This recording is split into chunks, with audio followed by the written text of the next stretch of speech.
Boyd Show. This must be where pies go when they die. You're the most cold-blooded man I've ever seen. How can you have any meat if you don't eat your pudding? The Tommy Boyds Show.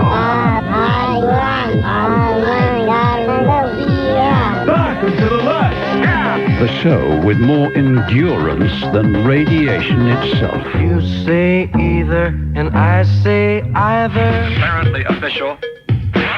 Stand by, please. Tommy Boyds. Apparently official. Have you no compassion? Stand by, please. Let's rehang the pictures In the gallery of life. There's no escaping here. Tommy Boyds. Part of the problem is that we teach our children to swim, which we shouldn't do. Free call 0500 10 53 89. It's a ridiculous waste of time.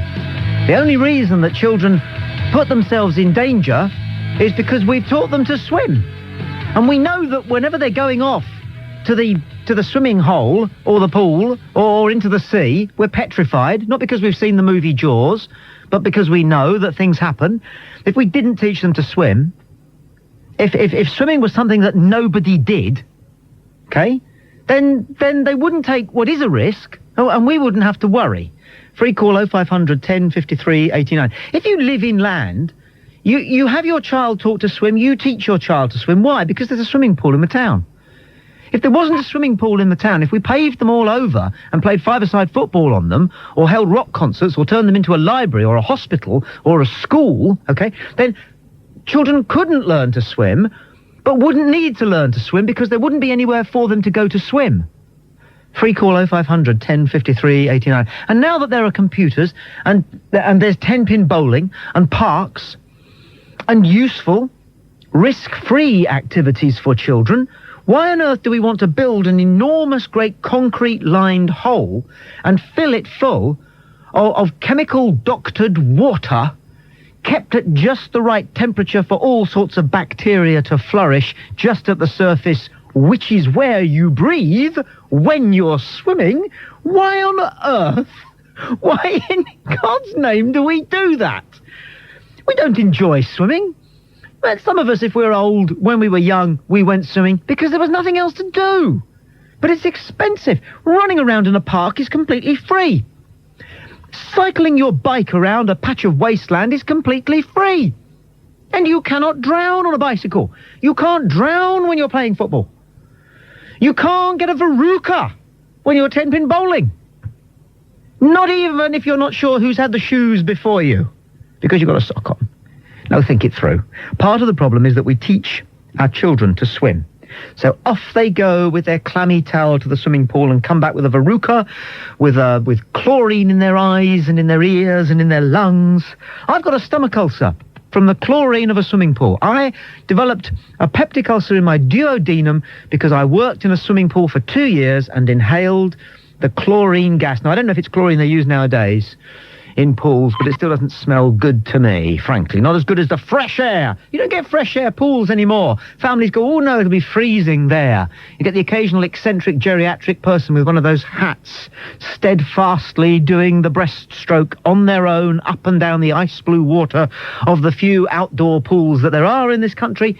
Generally speaking, they are just microwave pressure cookers breeding germs, aren't they? Aren't they? You always get a cold. And the staff at swimming pools are so miserable, dreadfully miserable. It's almost as though they think you're not there to have fun.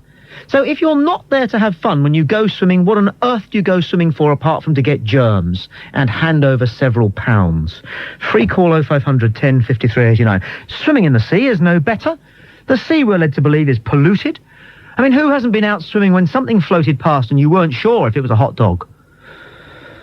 And as for swimming in things like gravel pits inland, well, you just shouldn't do it. I believe it's illegal.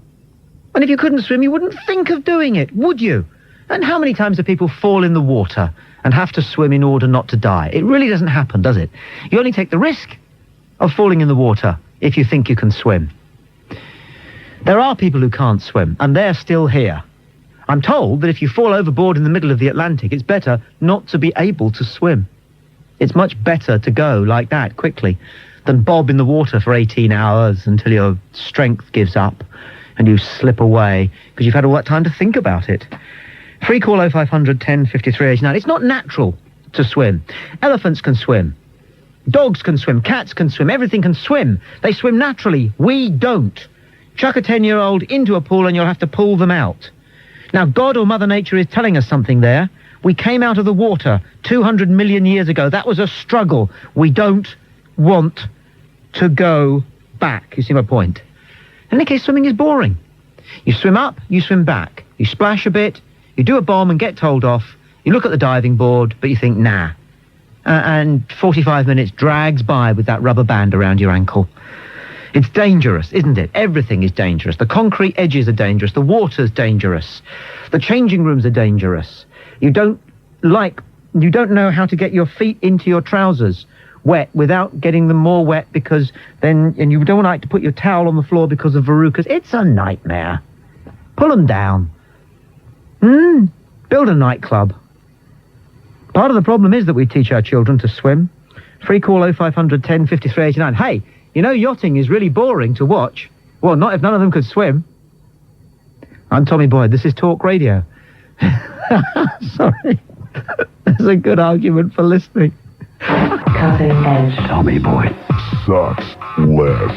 You know, I don't want to bring this up, but you've been treating a lot of people with a lot of disrespect. I don't know what you're talking about. Stephen calls from London. Stephen, part of the problem is that we teach our children to swim. Tommy, I respect your point of view, but this time you're wrong. Very wrong. Swimming is healthy for you. No. As anyone would say, you're using all your muscles in your body. Not true. No? No. Let me tell you something, Tommy. My son now is 17 and a half. You don't use your lip muscles, do you, when you swim? Hey, listen, let me finish. Well, I just my want you to son's get your 17 and a half. I want you to get your facts right. No, let me say something, Tommy, please. Well, I don't allow misinformation to be broadcast unchallenged. Okay, go on. Then tell me I'm wrong. Oh, well, you mean swimming's not good for you? No, you don't use all your muscles when you swim. Or what muscles don't you use? Your lips. Well, it's all according. If you're going underwater... Your eyelids. If you're going underwater, the water's massaging your eyelids, it's massaging your lips, so you're using those muscles. No, that's a feeble attempt. Not really. You don't need to move your lips to swim. Can I say something? So my son is 17 and a half. When he was 12, and I am a very, very strong swimmer, I love swimming, and I was brought up, my parents are good swimmers. I got into a bit of trouble. I wasn't too far out of my depth, but he got me out.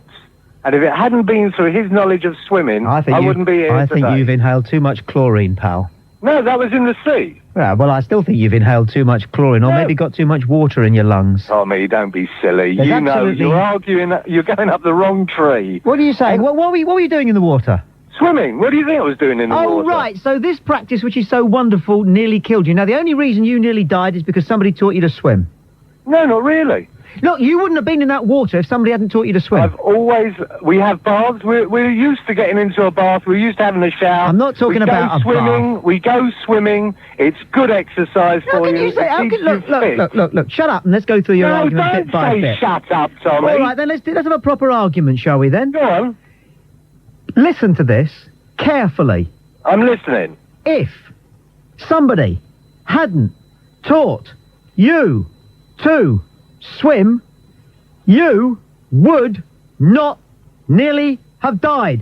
So what you're saying, if people don't teach you to walk, I haven't then finished you won't get killed yet. by a car. I haven't You'll get knocked down on the road. I haven't finished yet. No, but you're making a statement. If someone hadn't taught me to swim, I wouldn't have drowned. Yet. If people wouldn't teach you to walk, then kids wouldn't get knocked over on the road. You don't need to be taught to walk, although maybe in your family you do.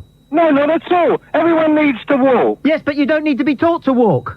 Well, what? It's just natural. You don't pick your baby up and then coax them to walk towards you. Babies it's a natural thing. Walk by themselves. They walk by themselves? Yes. You must have some very, very clever kids, Tommy. Very clever. If they don't walk, then they wouldn't get knocked down by cars, do you honestly believe that you taught your son to walk? It wasn't something he could naturally do? No, but they have confidence in you when you're holding them. Right. And they stand. Let's just and then come you back. move away, and they put one foot in front of the other. Yeah. They know they've got confidence in you. Can I just ask you to do something? If you're going to go on and on, could you make it a bit more interesting? No, you see, whenever I've noticed this with you, whenever I'm not you're interested. barking I'm up the not wrong interested tree, in you. I'm not you interested in always your tend to view on the decry program. people. I'm not interested in your overview of the program. All right? No, not but remote. this is what So I'm shut saying. it. You won't listen, will you? I'm not going to listen No, to you because talking you know about the you're program. wrong. Now wait. Let's do this Well, again. you know you're wrong, Tommy. All right. Admit it. Let's just do this Yeah, again. you're making a statement that if people weren't taught to swim... I have to talk to people like this. I mean, this man here, he's got the vote. He's allowed to have children. I should think he's got an IQ of about 48. It is Well, it's a bit more than your very IQ, then, isn't it? It's very difficult for me. Now, listen to me. I want you just to see if you can deal with this, because this is a simple piece of logic, all right? Okay? And at the end of it, I'm going to say yes or no, right? And you'll have to say yes. But if you say no, right, you've got to explain your logic. Okay? Yeah, go on. You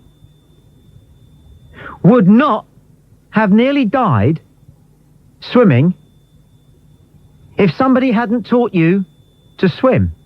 Yes or no? Yes. Well, that's my argument, you see. This man nearly died because somebody taught him to swim. There it is. I mean, home and home. I think I'll go home now. I don't think I've ever won an argument, ludicrous though you might at first thought have decided it was, so easily and so comprehensively. Steve, I'm very things that go all over the world. Oh, dear. Steve, I'm very... Countries. What is that? So they shouldn't happen. I just want to say I'm very grateful to you. Thank you for your call. You've really made me look good. No, that's impossible. No one can make you look good. Well, you had a darn good try. Free call 0500 10 53 89. Part of the problem, maybe all of the problem, is that we teach our children to swim. We shouldn't do that.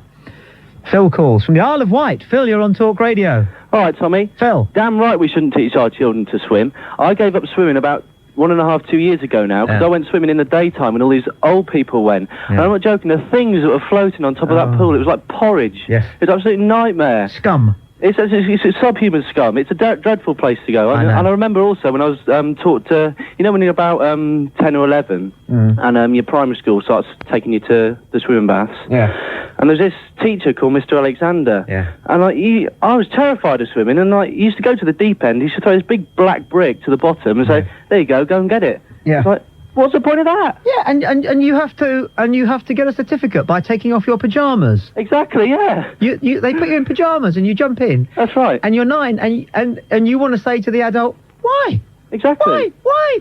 And he was so strict as well, he scared the life out of me. And they don't tell you. What they do, they say it's because one day you might fall in the water and you'll have your clothes on, but you won't have pajamas on. Exactly. Pajamas, when they're wet, weigh 10 tons more than any other clothing. Of course they do. And so you've got to put on some other child's Winceyette pajamas in front of your mates and in front of Jacqueline Condon. Yeah. And you feel so foolish. It is. It's dreadful. Dreadful time. It is Worst a time of my life. Dreadful business. Dreadful business. It really is. Appalling business. The whole social thing of swimming. And nearly everybody who is connected with swimming, all the way up to the top, idiots. All of them. Every single one. They are. The swimming pool's a disgusting place. Isn't Don't it? ever go. Anyone listening, don't ever go. They're horrible. I think you should pull them down and put up, build brothels or something. Yeah, yeah. And also, when you come out the pool, your eyes are red raw because of the chlorine. Yeah, I know. Your mum says, here you are, here's 10 bob, take your brother down to the swimming pool. Oh, your heart sinks. Exactly, yeah. It's just to get rid of you for 45 minutes, and it is a miserable, miserable time. Miserable, I hated it. Phil, thank you for your call. All right, mate. We shouldn't teach our children to swim. We shouldn't. No. No way. Thank you. Free call 0500 10 53 89. If we didn't teach... Look, this is what we're discussing in this hour of the programme. Don't teach your child to swim. None of us should teach our child to swim. They'd have to do something useful with all those swimming pools that we've got across the country. And it's their existence. That's the reason why most people learn to swim, so that they can go swimming with their children, which is a miserable thing to do. We wouldn't need all those lifeboats, because people wouldn't get into difficulties, because they can't swim, so they wouldn't go out in the sea. And you don't want to be out in the sea anyway because it's polluted. And if people couldn't swim, it really would make watching people going out on jet skis and on those little dinghies and canoes and what have you a darn sight more interesting. It should be illegal to swim. There is something vulgar and strange about this practice, which is taking us back in the evolutionary scale. We came from the sea. That was a triumph. Nature is telling us, don't go back. That's why man is the only animal that cannot swim naturally. Free call 0500 10 53 89. I'm Tommy Boyd. This is Talk Radio. There's a good argument for listening. Talk Radio, putting you on the air. The DHL Global Challenge. Free call 0500 1053 89 is the phone-in number. We're discussing the proposition that part of the problem we have today in this country in particular is that we teach children to swim. We used to be a proud maritime nation, and our sovereignty depended on our navy. But you still don't need to swim, do you, to fire a cannonball or splice the main brace? So historically, the argument was open to question. But nowadays, in 1998, when there are so many other healthier things that children can do, why tempt them near the water where there are so many risks? By telling them when they're very young, you must learn to swim. Free call 0500 1053 89. This is the address to write to if you would like to set DHL a global challenge. Calls from Hampshire. Simon, you're on Talk Radio. Good afternoon. Tommy, once again, I'm afraid you're talking absolute baloney. I'm speaking to somebody who can't swim myself, and I can tell you that it's not pleasant not being able to swim. Every time I walk near the sea, or I walk near a riverbank or a canal or whatever, I've got a constant fear playing on my mind, and I'm thinking, you know, if I were to fall in, I would drown. I wouldn't be able to save myself. I wouldn't be able to swim to the other side, simply because as a youngster, my parents never took the liberty to teach me how to swim. Contrary to what you're saying, swimming isn't something which will kill you, it's something which can save your life. I think you're wrong, and I think the numbers will show you wrong, and that's why I'm very glad to say, Simon, that Anne has called from Hertford, and she would like to put you right. Anne, you're on Talk Radio. Good afternoon. Hello. I've just retired as a primary school head. Yeah. And it's part of the national curriculum that children should be taught swimming. But every summer, I was a head in Cheshunt, which is in the Lee Valley, where there's a lot of water. Yeah. And every summer, someone approached us and from the Lee Valley Authority and said, could they come and talk to the children? But apparently the statistics are that it's people who can swim who drown. There you are, Simon. I grant you that, okay. I agree with you, what you're saying about swimming pools and whatever being unhealthy. I know they are. I wouldn't go swimming for pleasure. It's not a fun thing to do, but it is a necessity, because should it happen, you know, should the unfortunate thing happen and you fall into a river, you don't have to be swimming in a river or taking part in any water activities to fall in. You're just going to be walking along just as you would normally do. If you were to fall in, or if you needed to rescue somebody, I think, you know, if I'm walking along and I see somebody swimming who is in danger, there's no way I can go and rescue them because I can't swim. I stand there helplessly and watch somebody else die simply because my parents didn't tell me how to swim. Get stuck in, Anne, because he goes on. Yeah, but can I speak? Because there are two honeymooners dead because they could swim at the moment, aren't there? Not at all. You don't know that. They weren't swimming in that river. They were not swimming in that river. They fell in. Statistics show... Well, you don't know that. No, but supposedly, I mean, it's common sense that they fell in. What they were telling my children in my school was that it's people who can swim who get drowned. No, it's people who go swimming. I'm sorry, that's what they were telling me. There is a difference between people who go swimming and people who can swim. Sorry. Somebody who can swim doesn't necessarily have to go swimming. They were telling primary school children to beware of water, you know. Well, obviously. Obviously, you've got to be careful, you know. And I'm not suggesting, you know, being able to swim, it doesn't necessarily mean you're going to go and take part in all these dangerous white water rafting or whatever. The more able you feel about swimming, you might be tempted to go in and rescue someone and so on. And why did you decide not to learn to swim, Simon? Tommy were you concerned about... Why did you decide not to go to the swimming pool, Simon? Is it because of your concern, your well-documented concern about homosexuals? No, that wasn't at the forefront of my mind. It was just the fact that my parents never taught me to swim, and by then it was too late, really. By the time I was a teenager and able to think for myself, then I wasn't actually able to swim. But you're not worried that if you did go to the swimming pool... Nor did mine. I'm not able to swim. No. Good for you, Anne. What I'm telling you is that the authorities were telling my children at school that it's the people who can swim who actually get into danger. Yes. Yes, I understand. Tommy, you must agree with me. Simon, look, for goodness sake, man, you're saying that you really would like to be able to swim in case you fell into the river. Absolutely. Well, look, Simon, here's a piece of advice for you. Okay. Stay away from the river. About 3 feet away from the river should do it. Unless you're very, very, very wobbly on your feet, love. All right? Now listen, Tommy, What? you must agree there is a difference between people that go swimming and people that can swim. Not everybody that can swim necessarily goes swimming, do How many people fall in the water? You don't fall in the water anymore, Simon. 99.99% of people who get into trouble when they're in the water were swimming. Well, if you were in the water swimming, Tommy, if you were in a river and you were swimming and you got into difficulties and I was stood on the riverbank, would you want me to stand there and watch, or would you like me to come in and save you? Did you know that there was a direct correlation? You'd want me to save you, wouldn't you? There You is wouldn't want to drown if I was the only person around. I'm not so stupid as to end up in the water unwanted. I disagree. You can obviously swim, can't you? Yes. Yes, so but not very well. Well, all the more reason.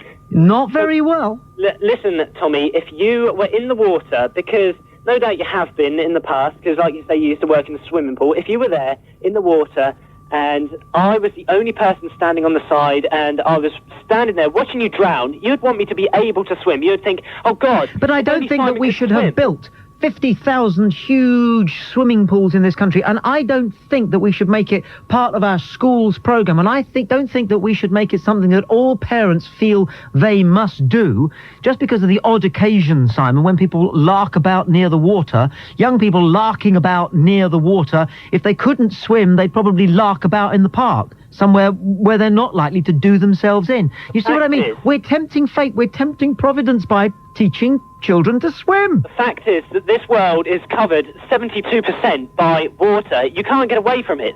This world is predominantly water. Everywhere you go, there is water. Even if it's only a small lake in a park or if it's the Pacific Ocean, there's water, and everywhere you go, you're going to be near it. So chances are you're going to sometime in your life... I'll tell you what, there is more than water, right? What there is more than water. There's more air than water, yeah? Yeah. Okay, agreed? But we can't fly. No, well, we can't swim unless you get taught. Now, do we start teaching our children to skydive? No, but we put that on the national curriculum. No, listen, that is... go on. That is a completely different issue entirely. It is a totally... Mate. Skydiving isn't a situation... Wait, Tommy. Yes. Skydiving isn't a situation that you find yourself in regularly as swimming. That's only because it's on the curriculum, isn't it? There's more... You're saying because there's lots of water, we have to teach our children to swim. I'm saying there is more air, therefore we should teach our children to parachute. It's more likely for somebody to fall into the water than it is to skydive. No, that's not true, because more people fly... No, but because more people fly than go by boat. It is more likely... No, I'm sorry. It is more likely that I am going to fall into a river myself. You're more likely to fall out of a plane... No. Yeah. I've never been in a plane. I've never been in a plane, and I don't intend to. You are statistically more likely to fall out of a plane than off a boat. No, not at all. Yep, no, people don't go on boats except old ladies who go to Jamaica. No, I've been on a boat many times. I've been in a rubber dinghy, that's a boat. How many times have you been in a rubber dinghy or but near the water compared to the amount of times you've been in the air? I don't, because it's boring.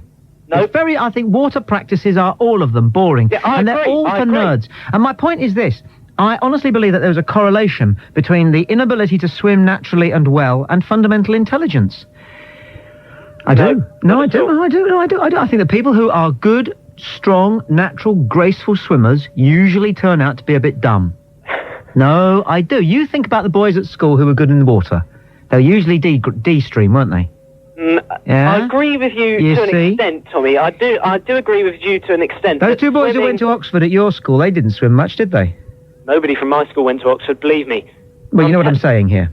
Yes, I see what you're saying, and I do agree with you that swimming as a social pastime and as an activity, let's go down this, is a total waste of time. You catch diseases.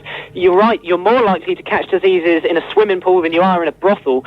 They're full of diseases. It's a dreadful thing. I can't see any fun in it, but it's a necessity. You need to be able to swim in case of an emergency. Well, I want to bring John into the conversation, who's called to have a word with you and put you right on a couple of things quickly. Simon, John in Dorset, you're through to Simon. Hi. Am I speaking to that bloke that wasn't able to swim? Yes. Yes. I think you're a knob. I beg your pardon? There, you see, you've just been flanned live on the radio. Simon, thank you very much indeed for your call. It's a pleasure, Tommy. And it was very interesting to hear what you have to say on this one. Julian is next, and Julian calls from Leeds. You're on Talk Radio. Julian, hello. Hey, about what you've been saying. Firstly, it's not true that we don't naturally know how to swim. If you put a newborn baby in the water, it will swim without any problems. It will hold its breath. It will know what to do. We can swim before we learn to walk. When you don't put baby, if you're not in the water when you're young, then you forget how to swim and you have to learn later on. Babies don't swim. Yes, they do. This is just an example, but have you ever watched Tomorrow's World? You know that little sequence? I wouldn't dream of watching Tomorrow's World. That is an appalling programme. Every week it starts with the same thing, you know. Let's get back to the point about swimming. In the past, if you wanted to get around, you had to put one leg 3 feet in front of the other and repeat the operation until you got where you were going. But all that is set to change, thanks to this British invention. I don't watch Top of the Pops. I don't watch Tomorrow's World. Yeah, okay, wonderful. And Julian, I want to bring you back to the fact that... let's go back to the point about swimming. Babies cannot swim. Exercising. Babies cannot swim. Yes, they can. No. I'm sorry, ask your doctor, they can. I'll go and ask my doctor. Why would my doctor know that? Because... why is my doctor qualified to arbitrate on this point? It's a medical fact. It is not a medical fact. Babies can swim, okay? That's not true. It is. I'm sorry, it is. No, you are not sorry. You're wrong. Okay. Babies cannot swim. What babies can do is survive underwater. Can you... Newborn babies, that is what I'm saying. Yes. How old are you? How old are you? Not been put in the water, then it will not know how to swim. How old are you? A newborn baby, a couple of days old, will know how to swim. Excuse me, how old are you? It will come out of water from within the womb. How old are you? And it knows that it should hold its breath, and it will paddle, and it will be able to swim. Okay. Now, the next point about exercise. Swimming is the best form of exercise known to man. No, sex is. All the major muscle Sorry, groups excuse me, sex is. in the best possible way. Julian, sex is. No, it's not. Yes, it is. It's exercise, but it's not particularly. What would you prefer to do? It's enjoyable and it's exercise, but it's not the best form of exercise. I enjoy harpooning these old, wizened wives' tales, like swimming is the best exercise. But it is. Uses all the muscles. It doesn't. You've got arms, you've got legs, you've got your body. Swimming uses every single part of your body. Maybe it doesn't use your face, but it uses all the major muscle groups. It uses your arms, it uses your legs, and those are the major muscle groups. Then why, when we evolved, was the first thing we did to get out of the water? Well, that's maybe a question you should ask my doctor. It can be discussed somewhere else. Shall I ask my doctor that one as well? That's got nothing to do with whether we should be learning to swim. Okay.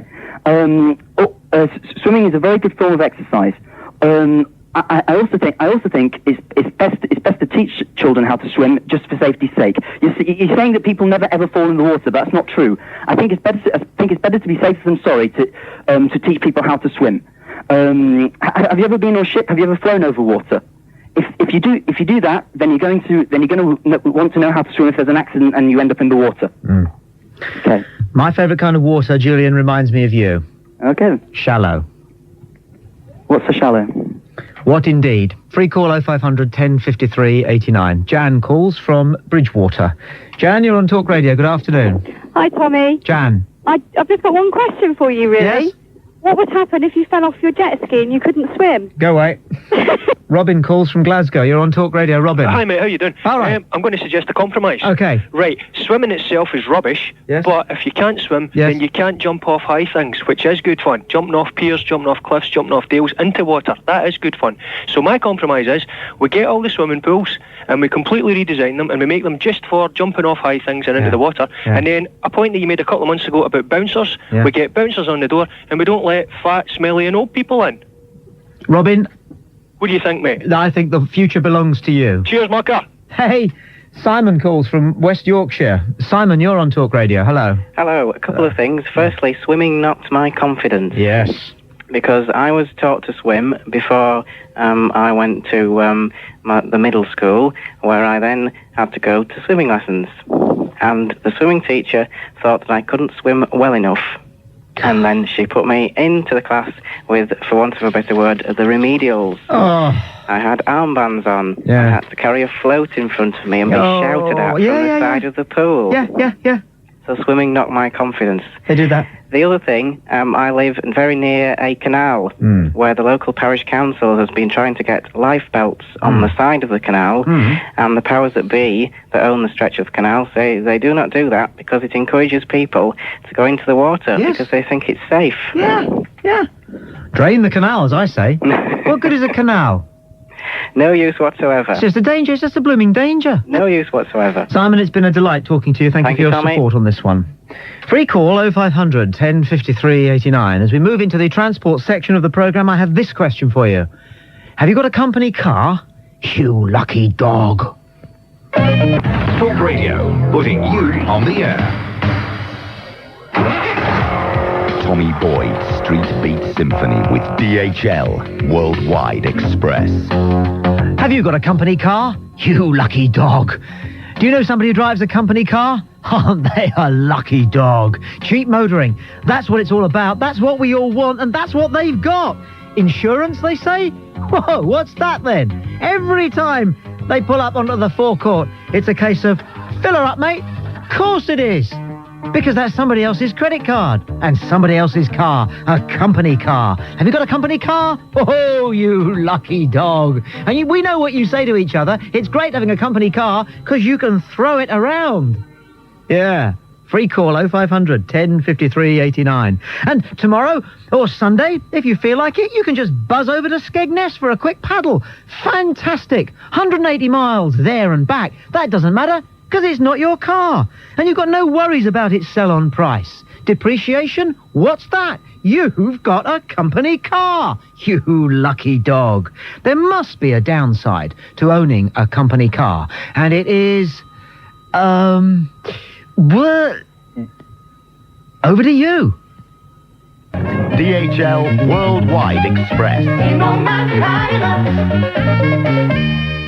Today on Street Beat Symphony, we're celebrating the company car. Do you own one? You lucky dog. I totally agree with you.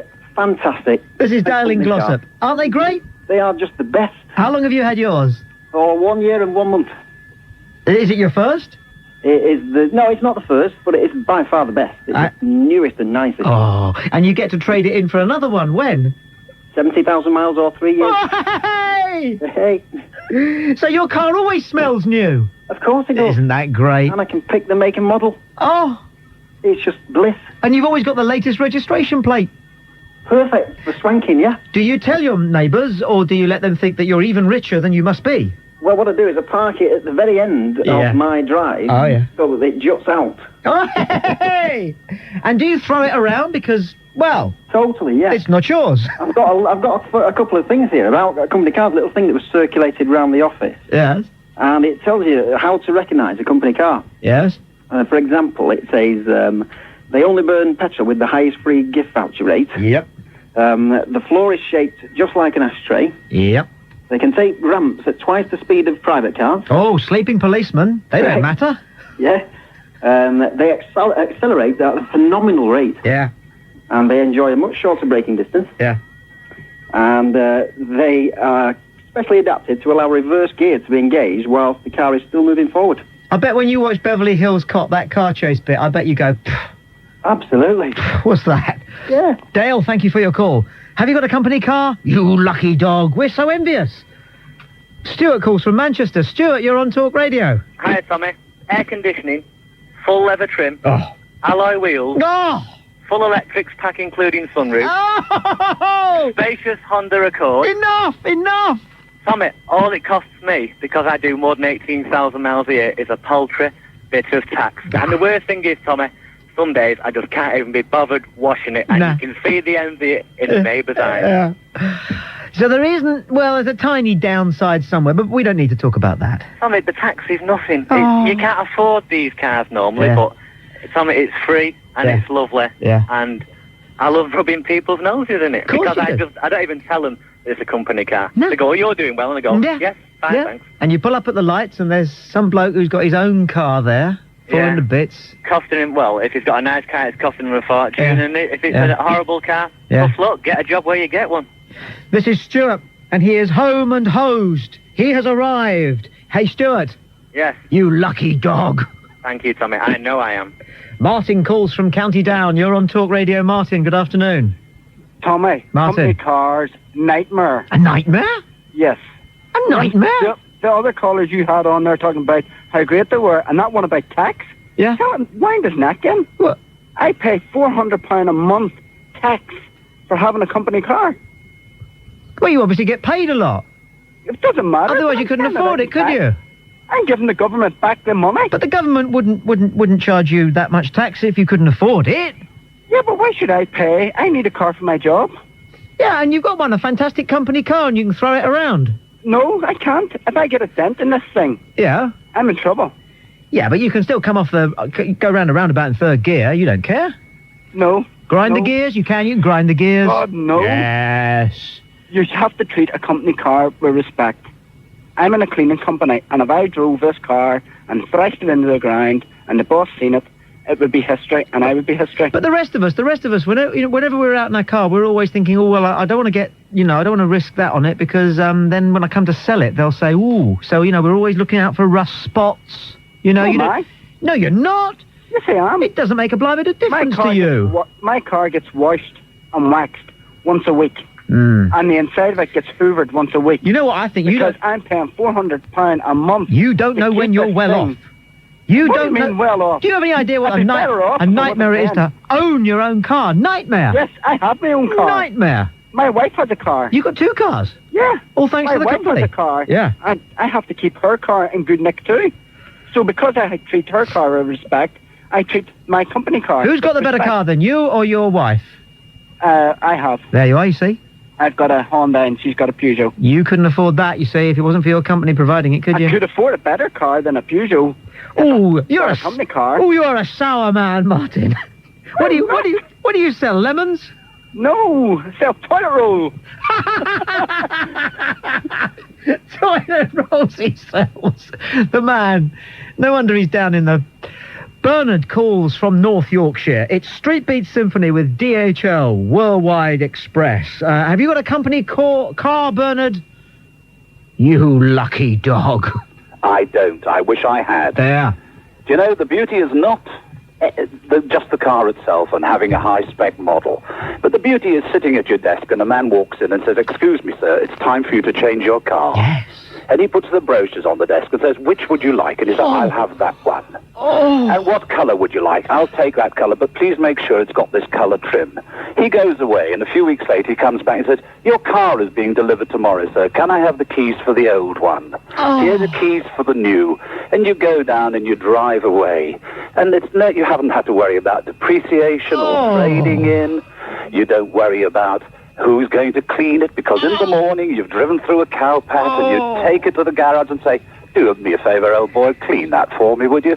And they do. Imagine if it was like that with women, and you got to watch the Miss World competition. I'm too old for thoughts like that. And you think, well, that one's quite nice and that one's quite nice, and they say, okay, fine, and they take away your old one, and you get Miss Tahiti. And then the tyres go. And you say, how much is it? Now I say, how much is a tyre? And I have to scud about trying to find a place where I can get cheap tyres. Yeah. Just say the tyre goes in for service, it needs new tyres. Nobody tells me. It just comes with used to come with new tyres. Bernard, I wish you well. But it was wonderful. Most of all, I wish you another company car. Oh, and me too. Rob calls from London. Oh, Tommy, it's embarrassing. What? It's so embarrassing. I mean, I'm driving round in a 3-litre V6. No. 14 miles to the gallon. Oh. In the West End. Tommy, the windows are up, the girls are out. I mean, what more could you want? Hey? I mean, for God's sake, you're just driving around, and you know what the weather's been like the last couple of weeks, and they're hanging out the car, and they're all, they can't take anymore. And there you are, Tommy, you got the aircon on, you got the CD on, and they're looking at you just to say, he must be mad, he's got his windows up. It doesn't matter, it's a company car. What's it like to drive around knowing that you wouldn't trade places with anybody else? Oh, Tommy, what can I say? It's beautiful. It's beautiful. People moan about London. Get a tube, get a bus, get a company car. You lucky dog. Free call 0500 10 53 89. It's Street Beat Symphony with DHL Worldwide Express. And JJ calls from Bedford. You're on Talk Radio, JJ. Hi there, Tommy. JJ. I've just picked up my 2.5 V6 Spectra an hour ago. No! And it's gorgeous. You're on your first date. Sorry? With your company car? Yeah, it's my first date, yeah. Oh, babe. Just changed over from a 2-litre GLS, and it's... Well, I'm calling all these men who've got a company car a lucky dog. Can I call you a lucky... No. Fair enough. I won't then. I had the thought. Is it your first company car, JJ? No, it's my third. Your third? It's my third, yeah. We used to change them every 8 to 10,000 miles, and there was one guy who used to have a new car every 6 weeks because he lived so far away. There? And his neighbours used to think it was a joke. And so where are you off to on the weekend then, just to get used to your company car? She's gone. We'll squeeze in Mark, who calls from Dartford. Mark, you're on Talk Radio. Good afternoon. Hello, Tommy. Tommy, I love my company car. Hooray! Only one problem, though, yes? Tommy. My wife, she keeps nicking it at the weekends. DHL Worldwide Express won't let you down. I'll talk to you at 9 on Sunday night. 9 on Sunday night. This show 9 on Sunday night. Stand by for Peter Daly. Hey. Bye-bye. Quick word with Joshua, who calls in from Leatherhead. You're on Talk Radio. Hello, Joshua. Hello, Tommy. Hello. What's wonderful, mate? Going home at 4:30, Tommy. Yeah. Because I've been at the shop all day, and I'm really looking forward to getting home. Yeah. And I'm gonna get home. Yeah. I'm gonna sit down, watch the telly at Fawlty Towers. Yeah. And I'm gonna eat my a pizza that my mum's cooking. What sort of topping are you going to have on it? I think I would like ham, please. Ham? Ham and mushroom. And which Fawlty Towers are you going to watch? The one with the moose. Oh, the one where it falls on his head? Yep, that's the one. Yes, I am English. That one. That's the one. What does Manuel say then? Do you remember? I can't remember, but I'm really looking forward to watching it tonight. Yeah. And this shop, what do they sell? Carpets. Whose shop is it? It's my dad's, but my mum works for my dad. I see. And during the school summer holidays, you go and help out in the shop? I do. Have you sold a carpet yet? Not quite, but I nearly missed the opportunity to sell a 25p sample. That would have been good, wouldn't it? Hey, are there many of you at home, Joshua, or is it just the Josh? brother and my dad and my mum. And how old's your brother? He's 19. Oh, so he doesn't have to come to the carpet shop summer holidays? No, he's got his own work. What does he do? He's a designer, Really? garden designer. And just so that I've got the picture here, this Fawlty Towers that you're going to watch, is it a video or is it on telly? It's on telly tonight. Ah. Is it the one with the Germans? Yes, it is, actually. It is, isn't it? Yes. It is. Don't mention the war. I won't. No, right, don't. Joshua, it has been an absolute tonic talking to you. Brilliant. You're a good man, aren't you? I am. Thank you for your call. Thank you very much. Well, he was. I mean, was. He is. He always will be, forever. Gripper calls from Wimbledon. Yoy, Gripper!